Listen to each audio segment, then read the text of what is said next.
que você abrisse a sua Bíblia comigo em Neemias, capítulo 4, verso 10. Eu gosto muito do livro de Neemias, eu gosto muito da história de Neemias, me edifica muito a história de Neemias e de ver como que alguém, quando se dispõe a fazer algo para Deus, ninguém pode deter essa pessoa. Amém?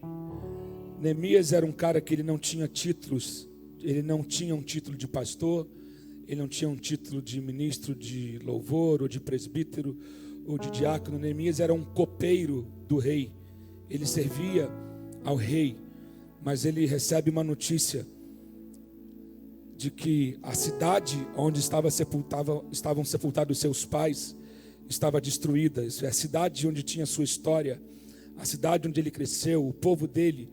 A cidade estava destruída, os muros destruídos, as famílias sendo saqueadas. E a Bíblia vai dizer que Neemias, ele é tomado por um choro. Mas esse choro não fica só no choro, esse choro leva ele a tomar uma atitude, uma reação, a fazer alguma coisa. Eu disse no primeiro culto, no culto das 5, que Neemias se importou a ponto de perguntar, se importou ao ponto de orar e se importou a ponto de fazer alguma coisa. Tem gente que só se importa no primeiro estágio, ele pergunta, mas ele ouve uma resposta, mas nada muda nele. Neemias não ficou só na resposta que ele ouviu, a resposta que ele recebe leva ele a um peso de intercessão. Ele faz uma oração no capítulo 1 de confissão de pecados pela geração que nem sequer ele fez parte, mas pelos pecados dos seus antepassados, pecados da geração que havia dado as costas para Deus, porque na verdade os muros foram destruídos por causa do orgulho dos sacerdotes. Os muros foram destruídos e o templo foi destruído. Então Neemias chora, se arrepende por aquela geração que havia dado as costas para Deus, mas ele começa a gerar algo no coração dele de querer fazer alguma coisa para mudar aquela história, para mudar aquela situação. Querido, você precisa entender que você não precisa de um título para fazer a obra de Deus. Você não precisa que o pastor te chame aqui à frente e fale: você agora é fulano de tal, e te dê uma carteirinha especial para fazer alguma coisa. Você precisa se dispor a fazer. A unção só vem para aqueles que se dispõem a fazer. Você não é ungido para começar a fazer, você começa a fazer e Deus te unge. Você se dispõe a fazer e Deus vai abrindo as portas. Neemias se dispôs, ele chega na presença do rei e o rei vê que Neemias está diferente.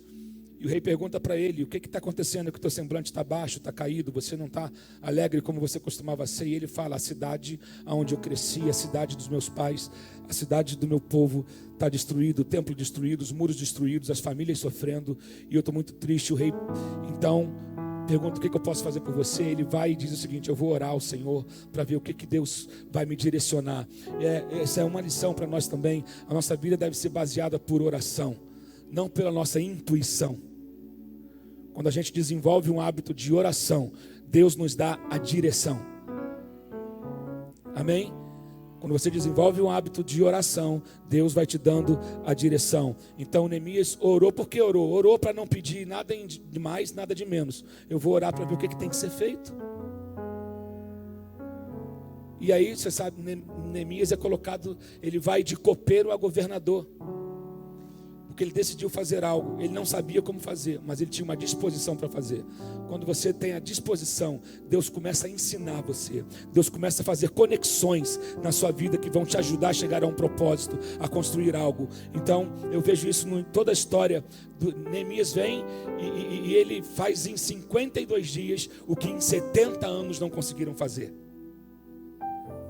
Então Deus faz algo inédito, num tempo inédito, usando uma pessoa que não era experiente, não era engenheiro, não era mestre de obra, para reconstruir um muro que tinha quase, 2 metros de largura e eu não sei quantos quilômetros de comprimento, porque cercava toda a cidade, e Deus usa um inexperiente para dirigir uma grande obra.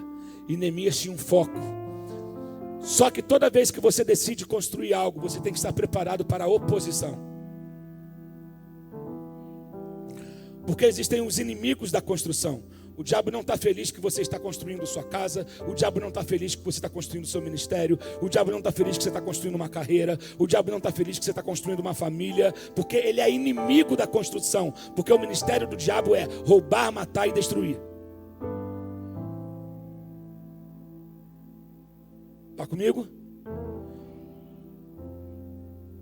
Esse é o ministério do diabo. Roubar, matar e destruir. Confusão, dividir, isso é o que o diabo faz de melhor. Então, toda vez que você decide construir algo, você tem que saber que você vai enfrentar oposição. Mas você também precisa entender que quando você anda em comunhão com Deus, o nosso Deus é um grande e temível Deus. Então Ele te sustenta em todo o processo. Agora, isso não quer dizer que nós não vamos enfrentar desânimo, palavras contrárias, medo. Às vezes vamos sentir como se a gente estivesse sendo drenado na nossa energia, drenado nas nossas forças. Parece que tudo está andando para trás. A sensação é de que você está trabalhando, parece que nada está acontecendo. Alguém já se sentiu assim? Olha o que diz o verso 10 do capítulo 4. No começo do capítulo 4 vai dizer sobre a oposição à reconstrução.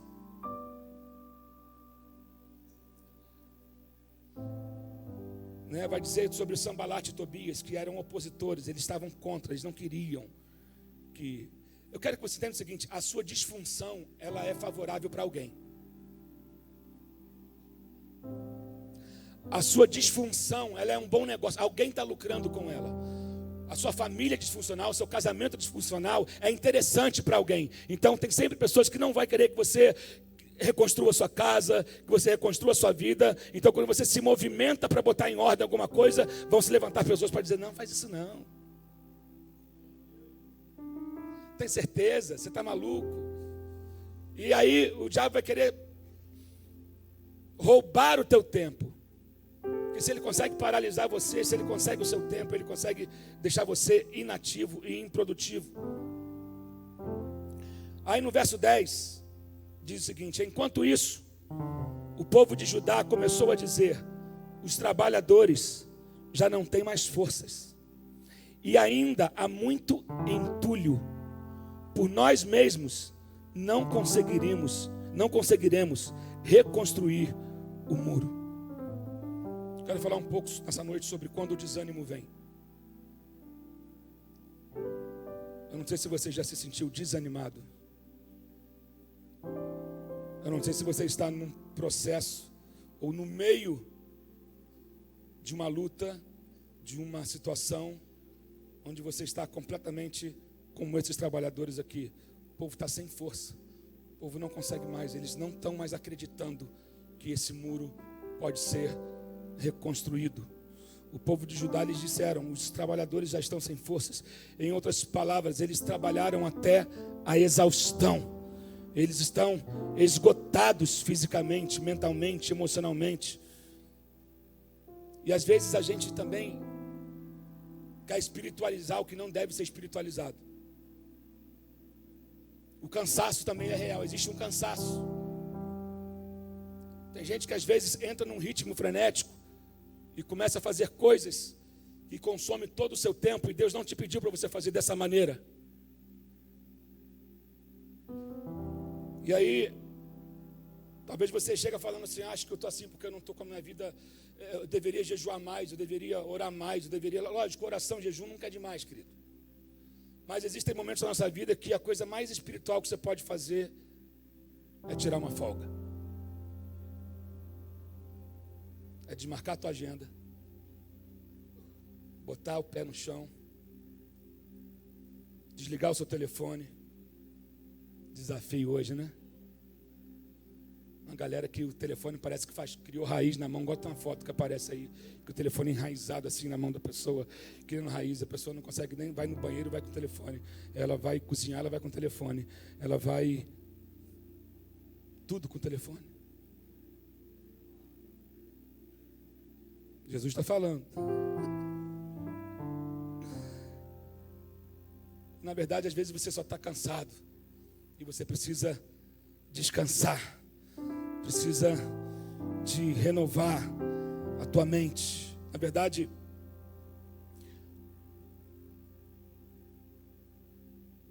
às vezes tirar um tempo para você é a coisa mais espiritual que você pode fazer. Num mundo louco como esse nosso, às vezes dizer para parar, para tirar uma folga, muita gente acha que isso é loucura. Não. Mas eu quero que você veja o verso 6, que vai dizer aqui o seguinte: nesse meio tempo fomos reconstruindo o muro, até que em toda a sua extensão chegamos à metade da sua altura, pois o povo estava totalmente dedicado ao trabalho. Sabe quando você está mais propenso a ficar desanimado? É quando você chega, você trabalha, você acha que andou certo, que você estava pensando que estava construindo algo num bom ritmo, num ritmo legal, e quando você para ver, você fala: eu trabalhei tanto, só fiz isso. Mas eu trabalhei tanto e ainda falta esse tanto para completar. Eu só fiz 1,5 metro, ainda faltam 8 metros. Eu trabalhei tanto.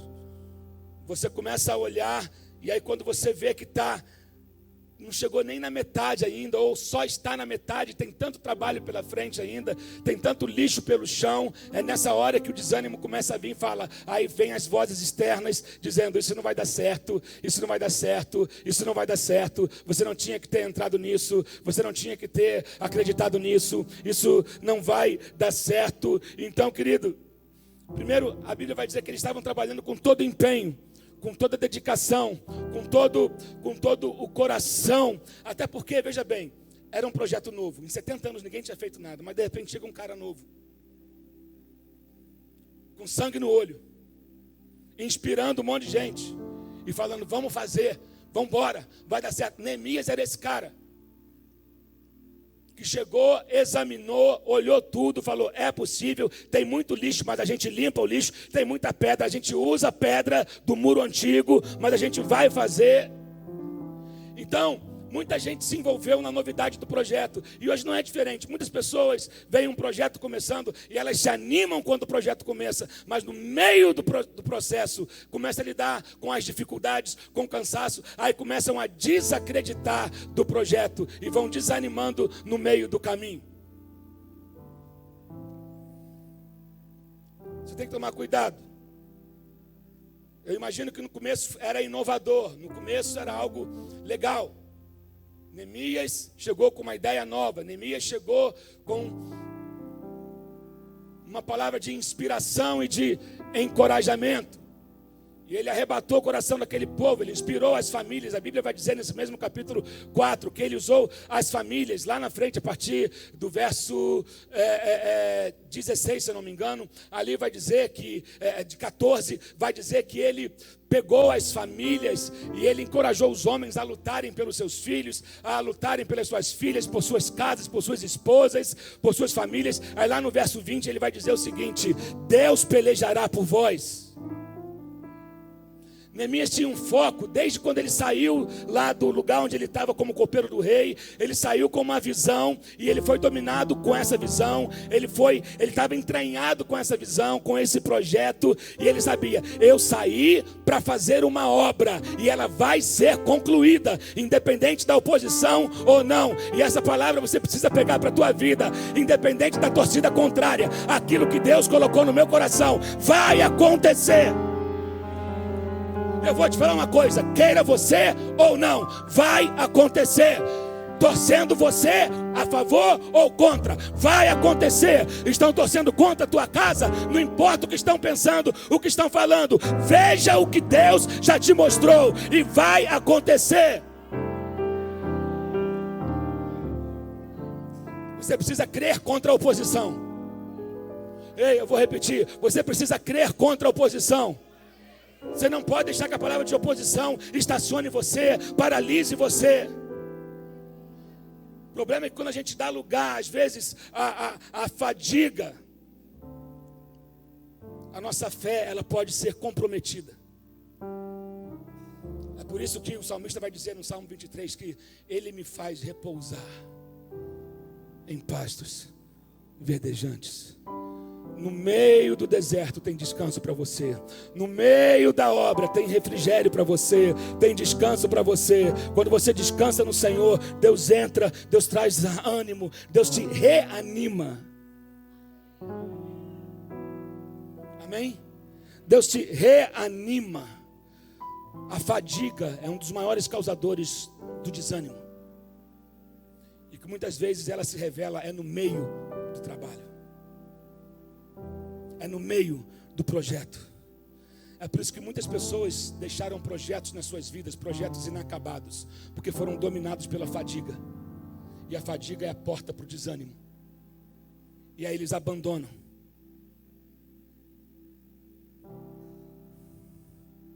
Deixa eu falar uma coisa. Se você precisa de um tempo para refazer, repor a tua energia, não adie isso. Peça esse tempo. Se dê esse tempo.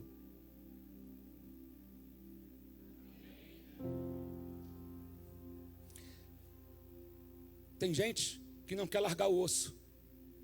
Então ele não se permite tirar um tempo. Porque ele tem medo de que alguém ocupe o lugar dele. O que é teu, o que Deus tem para você é seu. Eu vou repetir isso. O que Deus tem para você é teu, só que Deus te quer inteiro. Posso ouvir um amém aqui? Deus te quer inteiro. Então você precisa de uma folga, você precisa de um tempo, você precisa de uma licença até do ministério. Chega e fala: eu preciso de um tempo apenas para eu respirar. Isso é digno. Isso é louvável. Do que ficar tentando andar com o tanque vazio. Andar com o tanque vazio vai dar trabalho. Vai ter que gente ficar te empurrando toda hora. Tem gente que acostumou a andar na bengala, na banguela. Banguela. Só na ladeira assim, só no... Não tem mais combustível. Ele está no... estão me empurrando, eu vou. Não, querido, para. Se reabastece. Se reanima. Se redescobre. Acenda o teu fogo novamente. Redescubra a sua paixão. Redescubra o seu propósito. Redescubra o seu chamado. Como é que pode Deus te mostrar algo lá atrás e no meio da oposição, no meio da dificuldade, de repente o que Deus falou, Deus mentiu? Deus mandou caminhar aqui, Deus mandou caminhar ali, Deus mandou fazer tal coisa. Aí começa a encontrar dificuldade, vou abandonar o barco. Deus mentiu então?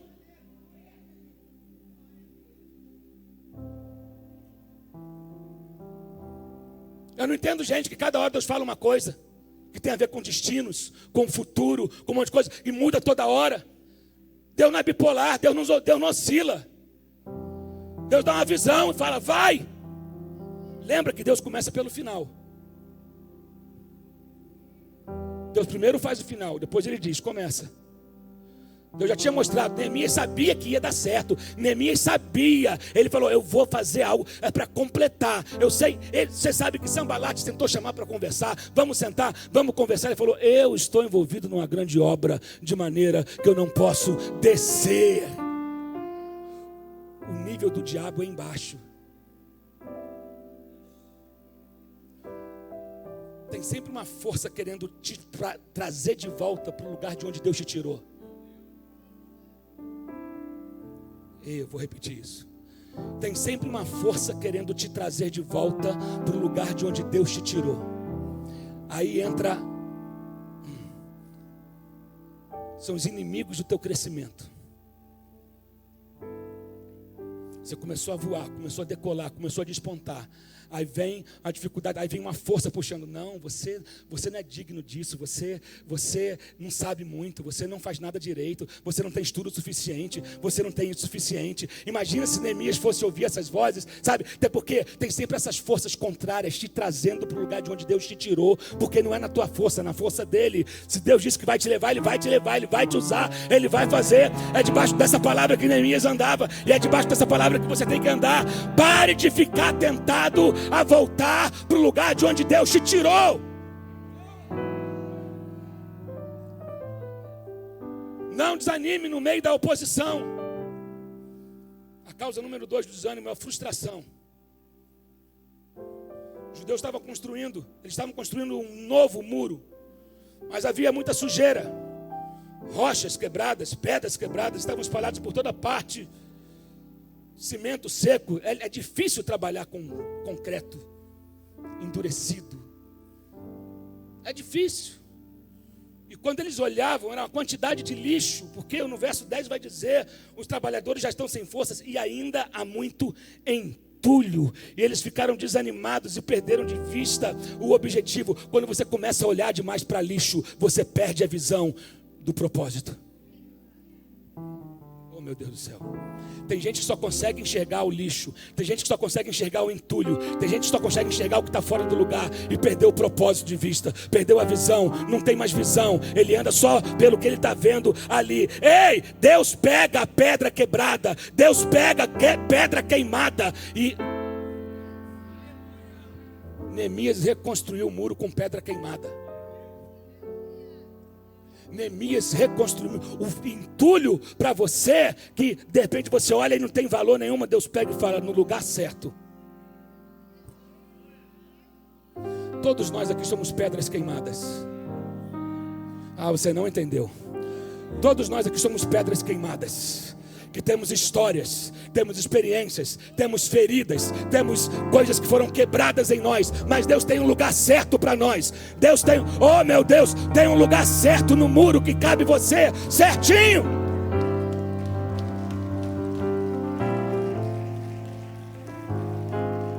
Você pode ser parte desse entulho, que ninguém dá nada, mas Deus sabe onde encaixar você. Agora, toda vez que você se envolve num projeto, você vai ter que lidar com lixo. Quem trabalha com obra sabe disso. É horrível fazer obra a gente morando na casa, mas morando em apartamento. Fazer obra morando em apartamento, pastor Léo, diz aí. Tu fica só o teu quarto, aí quebra a cozinha, aí quebra a sala, aí mexe com gesso, é poeira, é criança chorando, é o cachorro todo sujo. 3 cachorros, um gato, uma tartaruga e um gato. Lá em casa está assim, né? 3 cachorros, um gato e uma tartaruga. A única que não dá trabalho é a tartaruga.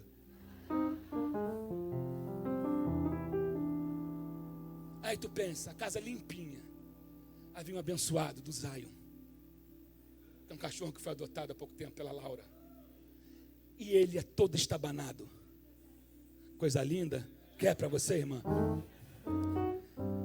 E aí a sala está limpa.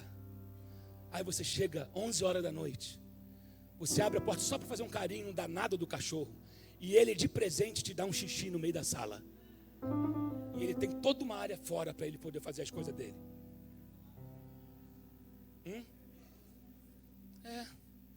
Eu vou ensinar ele a limpar o xixi dele. Só para descontrair. Mas toda vez que você está envolvido num grande projeto, querido, você vai lidar com sujeiras no meio do caminho. Você vai lidar com entulhos. Você vai ter que conviver com isso. Mas isso às vezes pode se tornar frustrante. Mas você não pode evitar isso. Mas você pode aprender o que fazer com ele, para que você não desista do plano de Deus para a sua vida. E o que é que pode ser o lixo na sua vida?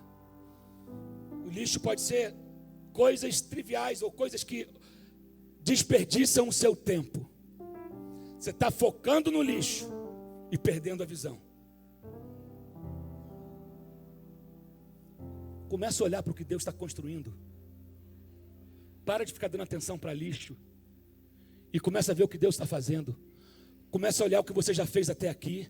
Começa a olhar o quanto cresceu até aqui, o quanto evoluiu. Eu tenho falado por aqui, vamos engrandecer o que Deus está fazendo, não o que o diabo está fazendo. Vamos engrandecer o que Deus tem feito. Ei, tem milagre acontecendo, tem famílias sendo restauradas, tem casamentos sendo restaurados, tem enfermos sendo curados, tem pessoas conquistando na área profissional, na área financeira. Olha o que Deus está fazendo.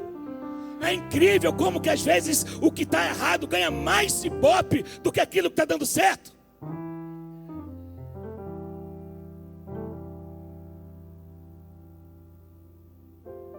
Meu Deus, tudo aquilo que tem roubado a sua energia e mantém você longe de tudo aquilo que Deus te chamou para ser, isso é lixo.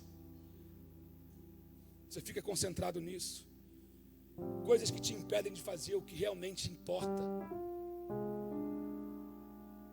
E roubam teu tempo com coisas que não constroem nada, que não edificam em nada. Isso é lixo.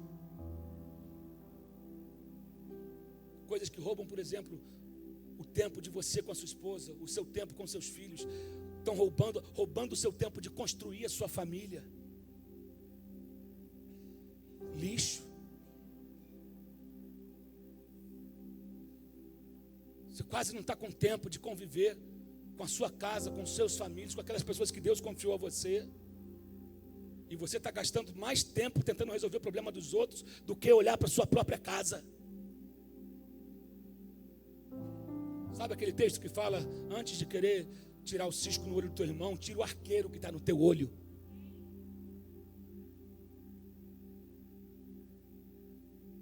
Olha para dentro.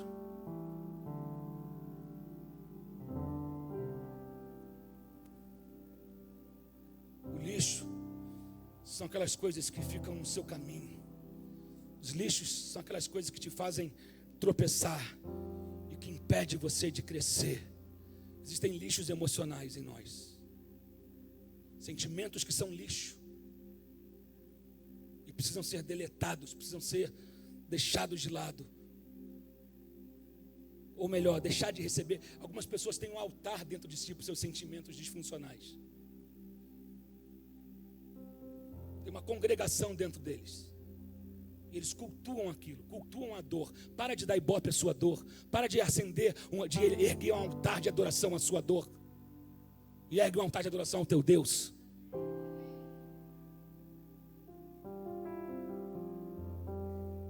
Alguém está comigo aqui? Sabe?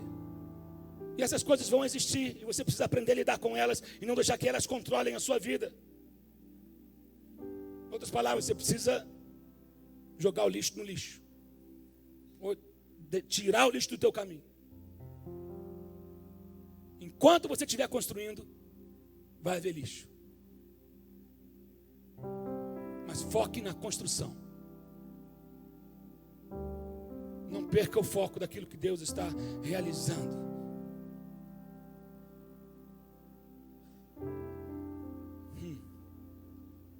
Engraçado que Deus colocou Adão e Eva num paraíso, num jardim. E disse, tomem cuidado, cuidem disso. E é na manutenção das bênçãos que Deus lhe deu que você aprende a diferença entre o que é importante na vida e o que não é. Você precisa aprender hoje a discernir o que é importante e o que não é. O que merece o seu tempo e o que não merece o seu tempo. Tempo é vida. Não deixe as pessoas jogarem fora a sua vida. Querido, eu vou repetir. Tempo é vida. Dinheiro você recupera. Carro você recupera. Casa você recupera. Um monte de coisa você pode ter de volta. Agora o tempo não volta. Então, cuidado com o que você tem dedicado o seu tempo. Às vezes você está dando o seu tempo para pessoas que estão jogando fora os seus dias, a sua vida, que não merecem o seu esforço e o seu sacrifício. E aí está drenando a tua energia. Foque naquilo que Deus quer fazer. Meu Deus, meu Deus. Sabe? Cuidado com as vozes dizendo: eu não vou conseguir reconstruir isso. Não posso reconstruir isso. Não podemos reconstruir isso. É o que eles falam aqui no verso 10. Não conseguiremos reconstruir o muro. A terceira razão de ficarmos desanimados é o fracasso.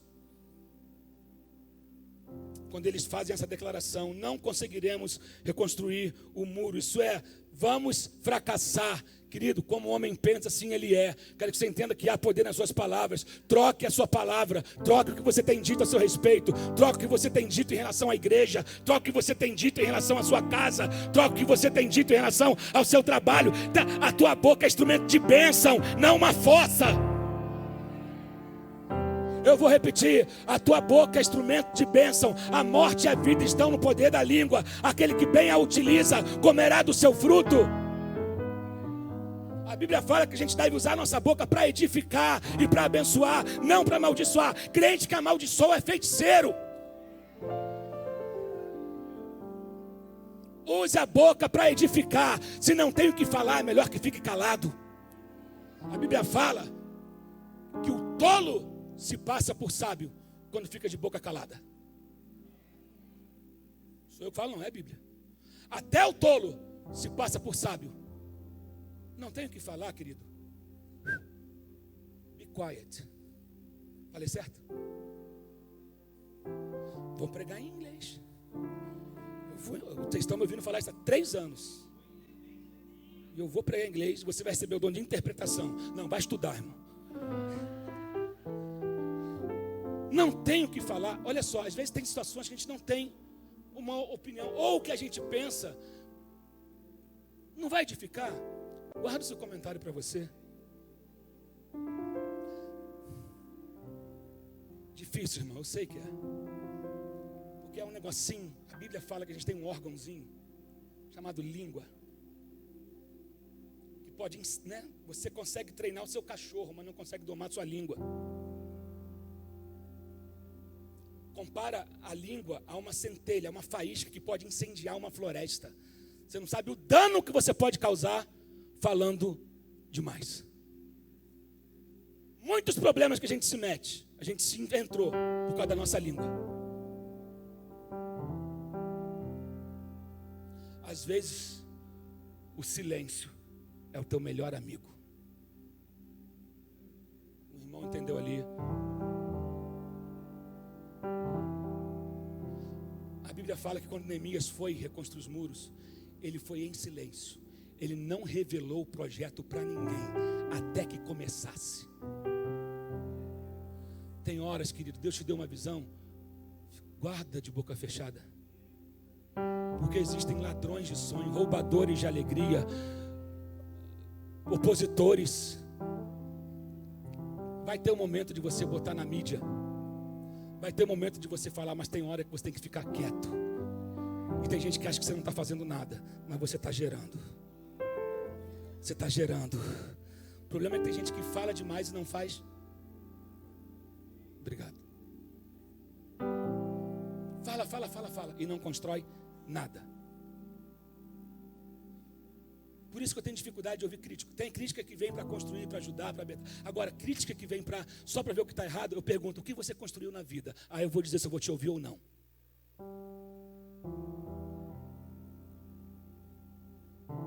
Prefiro errar por tentar do que ficar sentado na indiferença. Prefiro errar tentando do que ficar sentado no comodismo. Mas ninguém vai poder dizer que eu não tentei. E outra coisa, eu só tenho essa vida.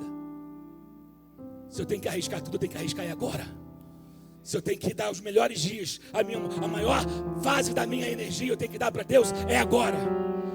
Existe uma pessoa dentro de você. Existe um idoso dentro de você. Não decepcione essa pessoa. Hoje você tem 40, mas amanhã você vai ter 80. E o que você faz hoje vai dizer se você vai frustrar essa pessoa quando ela tiver com 75 anos ou não. Alguém me entendeu aqui? Faça o que você tem que fazer. Dê o melhor dos seus dias para Deus. Não fique focando na disfunção. Não dê ouvido a fracassados. O fracassado sempre vai querer que você fracasse também. Pessoas que não tiveram coragem de romper, de crescer, de fazer, vão falar para você não ir, porque vai dar errado, porque não tiveram coragem. Então elas refletem o fracasso delas em você. E tem muita gente que está presa nessas cordas do fracasso alheio, presas no fracasso do outro.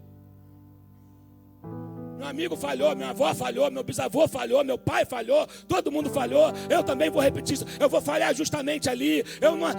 Ninguém da minha família saiu desse bairro. Todo mundo morreu aqui, cresceu aqui, nasceu aqui, ficou aqui. E Deus está, vambora, rompe com isso. Aí veio um primo para dizer: você é maluco, você é doido.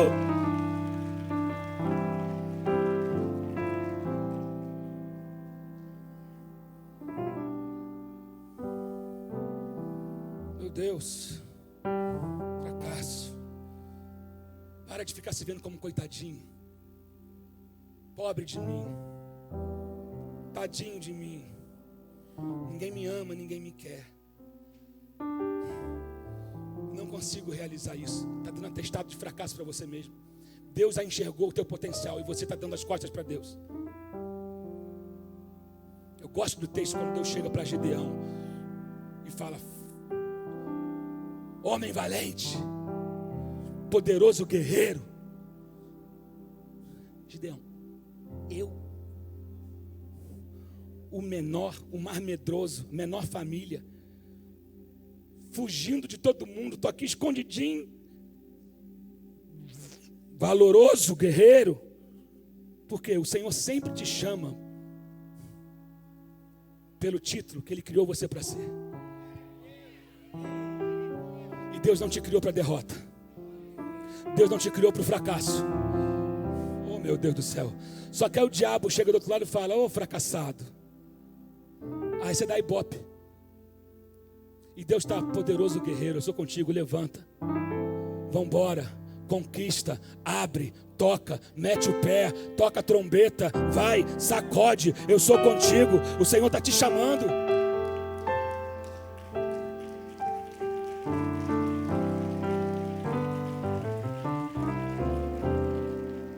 Outra coisa, tem gente que sempre culpa os outros. A culpa é de todo mundo. Todo mundo me deixa para baixo. Todo mundo me desanima. Ninguém me apoia. Se ninguém te apoiar, e aí? Vai desistir assim mesmo? Vai parar assim mesmo? Não espere que os outros acreditem no teu sonho. Você precisa acreditar. E você precisa ter certeza que Deus está contigo, que você está alinhado com Ele. Mas não espere que os outros se alegrem com as tuas vitórias. Não espere que os outros se alegrem com o teu crescimento. Não espere que os outros se alegrem com o teu casamento. Não espere que os outros se alegrem de ver o teu ministério crescer. Não espere. Desiste de criar expectativa nos outros. Desiste.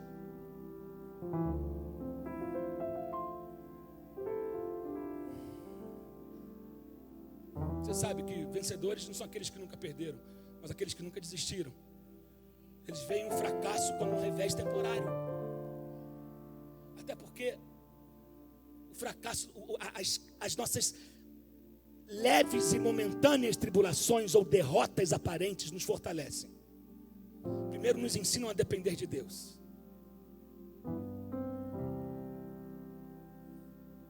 E às vezes você vai estar num lugar sozinho. Aí é nesse lugar. Eu gosto daquele texto quando trazem aquela mulher pecadora que é pega em adultério. E Jesus faz quem não tem pecado, que atire a primeira pedra. Todo mundo foi embora. Diz o texto que Jesus ficou só com aquela mulher. Eu gosto dessa passagem que diz: e Jesus ficou só com ela.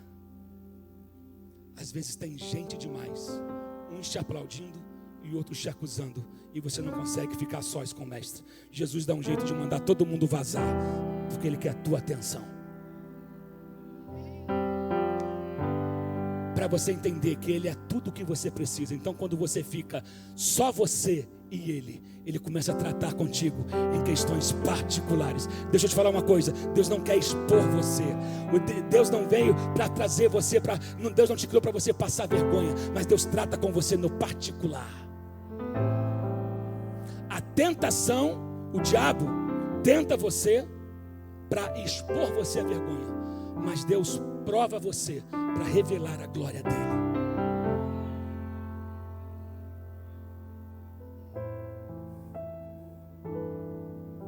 Então, querido, Deus não te criou do fracasso.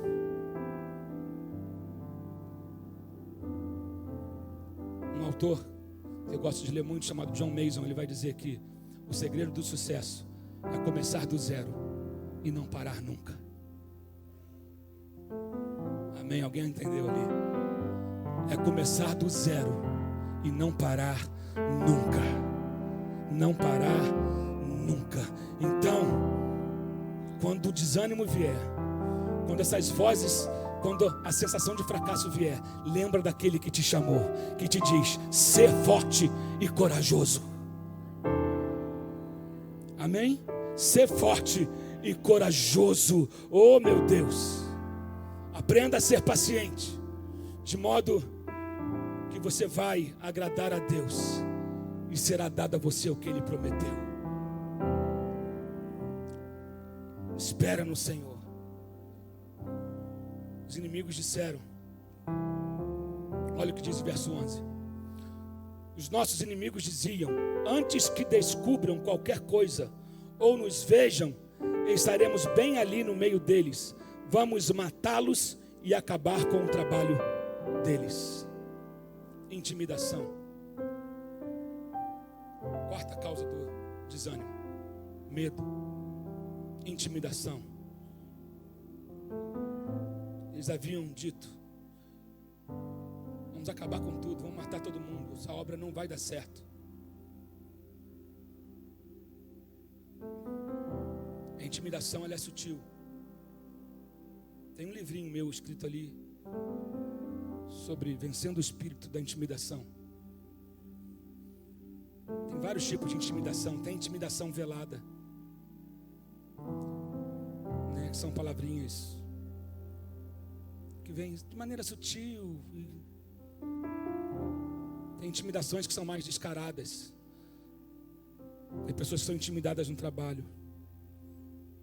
Se você não fizer o que eu quero, eu vou tirar a sua comissão. Se você não fizer assim, eu vou te tirar do esquema. Se você não sair comigo, eu não vou te dar a promoção que você quer.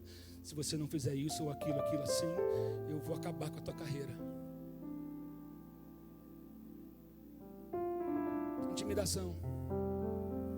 A intimidação é a mãe da manipulação.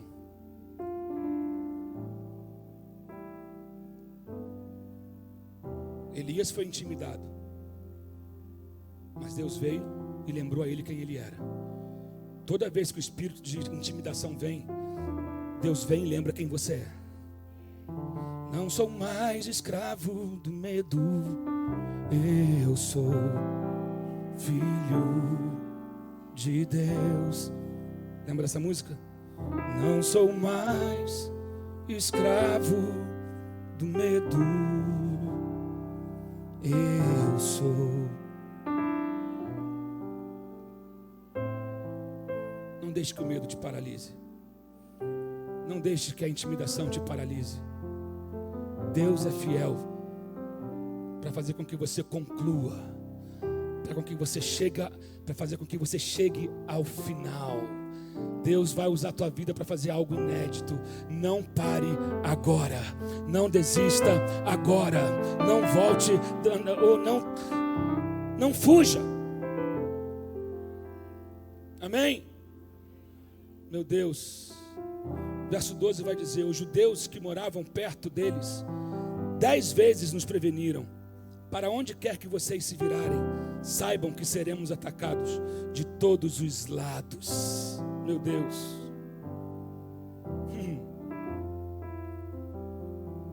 O inimigo está, olha só, entenda uma coisa: o diabo só está fazendo o trabalho dele.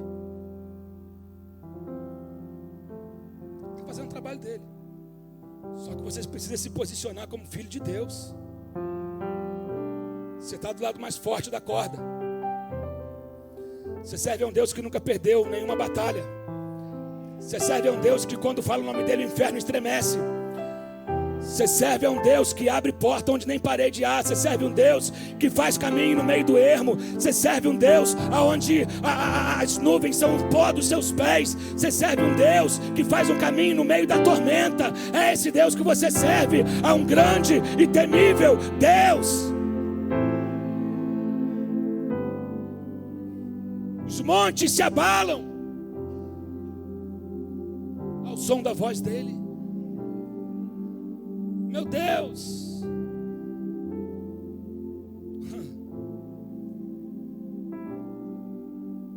eu quero que você escolha confiar nessa noite. Escolha a confiar. Evite andar com pessoas que vão fortalecer o seu medo e enfraquecer a sua fé. Tem pessoas que são especialistas em fortalecer os seus medos. Como eu já disse, pessoas que vão trazer desencorajamento para você.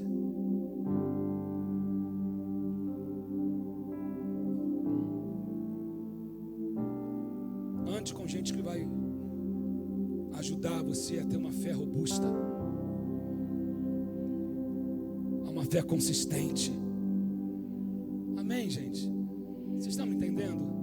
Ah, pastor, tem que acabar com a mesa da amizade. Não estou falando disso. Estou falando que espiritualmente você precisa fazer conexões que vão edificar a sua fé. A Bíblia fala que a gente não deve andar nem comer com aqueles que, se dizendo cristão, forem mentirosos, avarentos, adúlteros, esse monte de coisa. Os que se dizem cristão, mas que negam a Cristo com as suas atitudes, com esse nem comais. Mas não, com um pecador, vai lá e prega para ele. Vai lá e chama ele para o almoço. A gente fala uma coisa interessante ao Isaac: não era Jesus que andava com os pecadores andavam com Jesus. Porque a Bíblia fala que Jesus atraía todos a si. E quando vinha o pecador, Jesus não torcia a cara para ele, porque eles se achavam mais santo e dizia: pô, vão me ver andando com esse cara, o que vão pensar? Nós somos preconceituosos, porque às vezes a gente acha santinho demais para andar com alguém que é pecador. Mas Paulo vai dizer: eu sou o principal dos pecadores. Santidade não é sinônimo de isolamento. Tem gente que é santinho demais e se isola. Santidade te faz andar no mundo sem se contaminar com o mundo, e você se torna influência.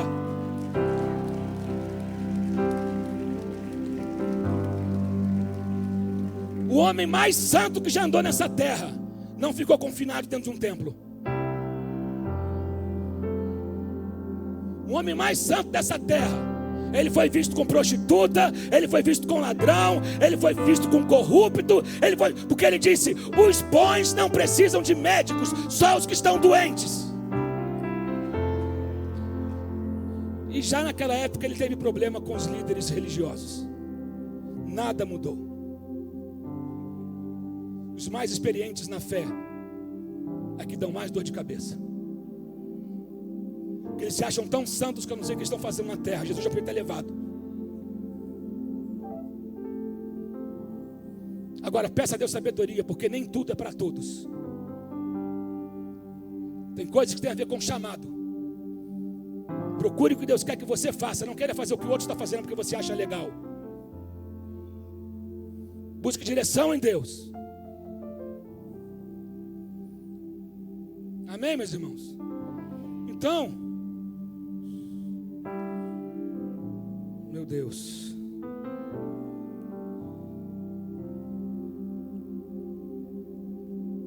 construa sua fé. Construa sua fé.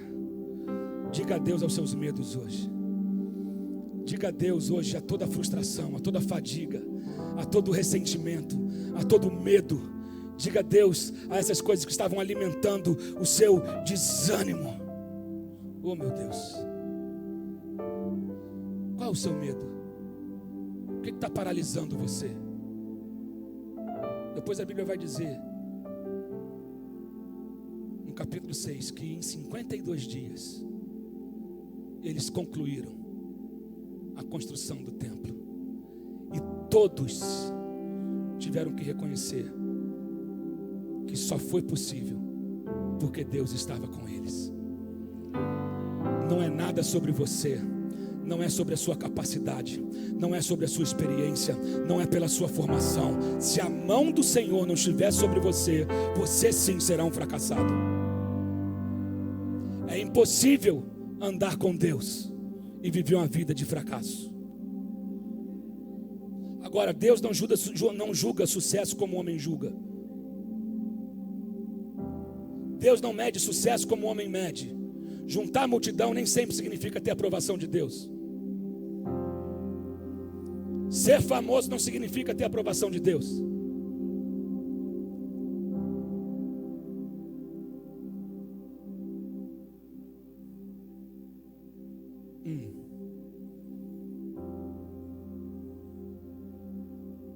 Talvez você está paralisado por uma autocobrança, achando que você tem que ser perfeito em tudo. Desconstrói isso. Cobram de você algo o tempo todo. Desista de ficar andando pela cobrança dos outros. Sim, olhe para dentro. Busque em Deus o que Ele quer. Mas não pare agora. Você só está no meio do projeto. Você só está no meio, não é hora de abandonar. Não é hora de parar. Ah, querido, não é hora de abandonar agora. É hora de você fortalecer a sua fé. É hora de você firmar os teus passos em Deus. É hora de você dar um basta nesses sentimentos que tem corroído a sua mente, que tem minado a sua confiança, minado a sua esperança, que está tentando paralisar você. Hoje é a noite do basta. Vai ficando em pé no seu lugar nessa hora, em nome de Jesus.